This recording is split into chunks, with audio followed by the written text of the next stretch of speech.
Hello guys, আজকে একটা নতুন জিনিস ট্রাই করলাম, তাই ভাবলাম তোমাদের সাথেও একটু শেয়ার করি।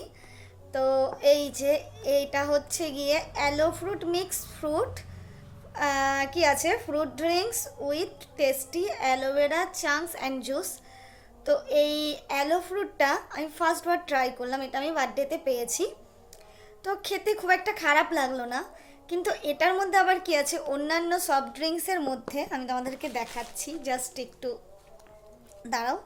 তো অন্যান্য সফট ড্রিঙ্কসের মধ্যে না, মানে ভিতরেটা কেমন, একটা খাওয়ার পরে জাস্ট মুখে একটা কেমন ছোট ছোট না, ম্যাঙ্গোর মতনই কিছু একটা বাঁধে মানে খাওয়ার পরে আমি খেয়ে দেখলাম, মানে বেশ অন্যরকম লাগলো খেতে আর কি। তোমরাও চাইলে এটা ট্রাই করতে পারো, হেভি খেতে, কিন্তু খেতে কিন্তু বেশ ভালো লাগলো। এই যে দেখো অ্যালো ফ্রুট জুস, দেখো এই যে আর কি অ্যালো ফ্রুট মিক্সড ফ্রুট। তো এটা 200 ml এর ছিল। তো এটার প্রাইসটা ঠিক আমার জানা নেই। তো এটা যেহেতু গিফট হিসাবে পেয়েছি, আমি প্রাইসটাও খুব একটা খেয়াল করিনি যে কত আছে বা কিছু। বাস বাট খেতে আর কি খুবই খুবই ভালো লেগেছে এই জিনিসটা।